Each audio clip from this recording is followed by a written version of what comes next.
Hey guys, it's Mark from Gunpla Network here. Welcome to another review, and this time I'm doing the PBandai RX-80PR Pale Rider space type. This is a kit I was looking forward to getting for a while, and I'm glad I can finally review it for you now.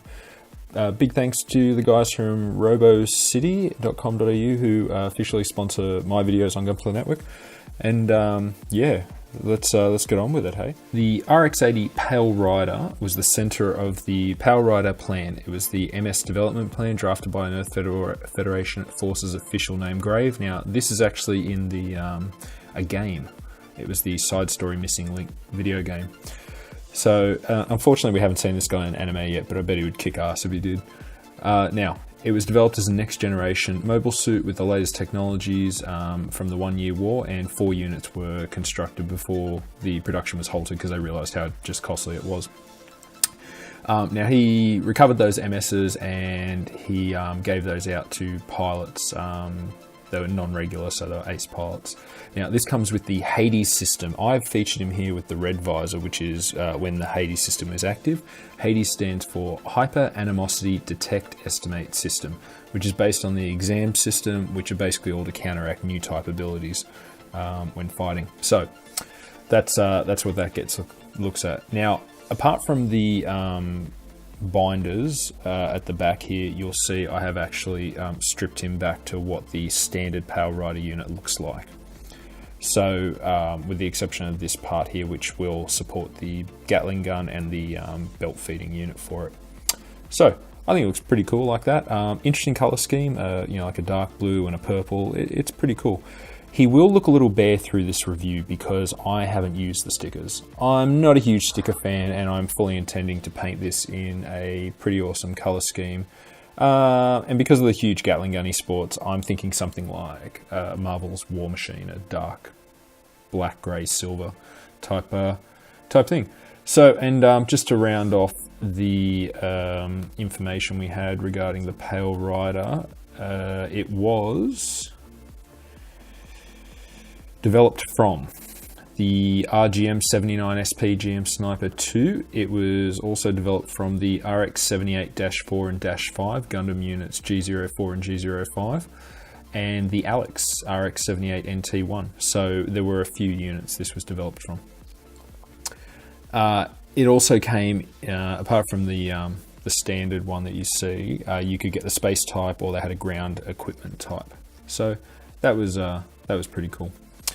These units, like I said, haven't been seen in anime, but with our recent announcements from Bandai and the UC100 project, I think it's called, hopefully we're going to get a ton more animes in the next couple of years, and we might even see one of these guys in it. All right, let's stop and crack on with the review. Now, first up, we're going to talk about the overall look of this kit. Demon-esque. I just love it. The red visor. There are meant to be a lot of stickers, so I'll just, we showed you in the unboxing, but I'll just go back to them now. So I didn't use any this time, but foil sticker sheet. These bottom ones are all for the shield. Now, if I put this spinning, you'll be able to see those as it comes around. You would have seen it in the first look videos. The shield has 1, 2, 3, 4, 5, 6, 7, 8 huge stickers. That's meant to be quite dark grey or black across the front. Didn't want to put those on because, let's face it guys, stickers are just asked to pull off and they leave marks, and it's extra cleaning time. I could spend, you know, redoing a few of the little nubs that I wasn't quite happy with, or seam lining. So overall look of the kit, I am going to give it a 9 out of 10 because with the stickers, which I have seen it's pretty good. They even gave you, you know, yellow for the vents if it was exam mode, or grey if it was just standard. 2 sets of eye stickers, depending on which you want. I should have used red behind it. I'll probably paint this red with the eyes or something. Sorry, I'll paint it silver with some red eyes or something behind it when I get around to it. You know, head cameras, different sets.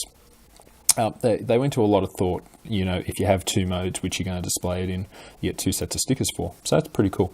So 9 out of 10. I just think this thing looks awesome. So yeah. You could dual wield beam sabers even with the shield on if you wanted it. I like they've put the beam sabers on the side, and those were just really easy to put in. That's now giving me some ideas if I ever want to throw beam sabers on a GM kit and I don't want them on the back part. I could use some plate and plap hole styrene and make those myself. That's really easy. So that was a great design. Now, articulation and posing. You would have seen the first look. He had a couple on the ground, a couple in the air. I'm not 100% sure what I'm going to do. This guy's actually really stable in terms of the posing aspect. He was pretty stable on the ground with the gun or in the air with the gun. You don't really need an action base for this one. It is pretty cool. So I'm amazed. I am just amazed by the how he could stand and do sort of stuff on his own without the need of some kits. Like you remember when I did the PBandai Influx. We've got that review up from RoboC. They provide that kit. It was a lot harder to get that thing because of all the cannons and everything was just so big. He's obviously a little slimmer. Doesn't have as much, but even with the big back binders, the Gatling gun hanging on the side here, and the big canister for the bullets, he was really stable. So yeah, good one for Bandai. All right, so we'll start with the articulation. The head can go back and forth. It's actually let's just get that right there. So inside, just a polycap piece, back and forth. The standard neck one can go side, around. It's really cool. It does have a great range of movement, not much around the neck there. So yeah, like we said, it does come out a little, as you can see, but you can go back, forth, side, and you can go all the way around. Shoulders will go up a little. The polycaps do pop out on this one, guys, also, sorry. Yeah, so it will go up to there, and there's actually another piece that moves. This is a flap that moves, you put inside there. So you can get, with this forearm guard, up about that high, parallel. Wrists are a standard, ball joints and go all the way around, a little movement. They do feel a little loose, I'm not sure if it's just my kit. Chest and torso, you'll only get like the standard little amount of movement. There's not a whole lot in there side to side. It will spin around, but with the back binders on, you will hit the front skirt and side skirt. Onto the mid-waist section. So these are just it's actually 4 of the P1 polycap inside here, 3. So yeah, it's really good amount of movement in that waist inside it. The skirts can go almost up side to side, and they can obviously swing around as well. I actually separated. This is another one of those skirt designs where it comes as a solid piece, but you can snip in the middle, just give it a little sand so they're not rubbing on each other, and you can then have, with your posing up or down, you don't have to have both skirts up. Legs, you can go all the way forward, all the way back as far as the rear solid skirt, which doesn't move, allows you to go. You can then go all the way up and basically almost touch his back. So that's pretty good on the knee, and ankles are, that came as a solid piece, surprisingly. I thought you'd have to sandwich that together, but it's actually a solid piece in there. They can go like that, a little bit of sides on a ball joint. Same with the connector to the leg piece. There's no movement on these solid vent thruster pieces on the side, but that's cool. These don't move at all, the wing binder on the back. You pull the backpack off, detach, and then you can store this stuff under, like the gun canister and the Gatling gun. So for articulation and posing, he's getting an 8 out of 10 because he's pretty articulated and he poses really well. Accessories, 7 out of 10. Now, it's pretty good.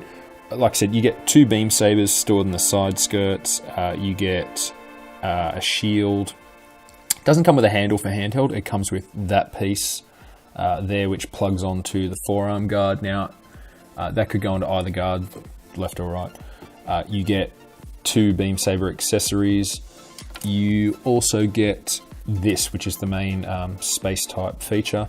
You get the canister, which, using this hole here, will plug onto this side. You then feed the belt around and behind him, plug it in, and then, whoa, sorry, accidents do happen. You then attach to the this side peg, which moves around, the Gatling gun, which may need a little glue. Mine seems a little loose around the barrels. Once I've painted, I'll do that. yeah, and then that's it. So it hangs on pretty well, and it doesn't usually overbalance the kit.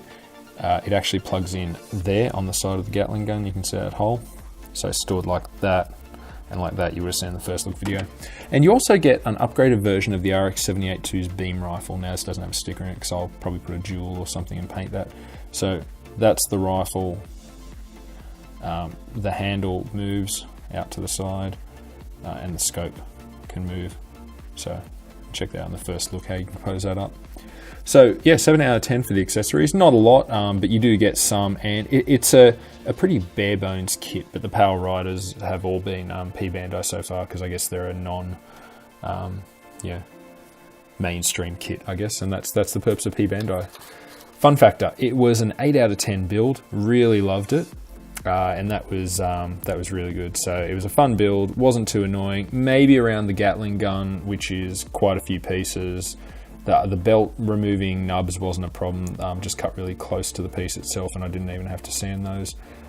Here was a little, there's a couple of nubs all along the edges, so I'd probably seam line and fix that kit up, this part of the kit up when I do my paint job on it. Final score on the kit is going to be 8 out of 10. Really good, really fun kit, and I'm going to enjoy displaying this bad boy, spraying the but a Gatling gun. A beam rifle in this hand maybe, or a beam saber, I haven't decided yet. But this would look awesome in your collection if you love GMS kits, because this is a step above a GM, I guess, in terms of firepower and stuff. So yeah, alright guys, thank you for watching, hope you enjoyed it, and we look forward to bringing you these, and I will see you on the next review. Bye bye.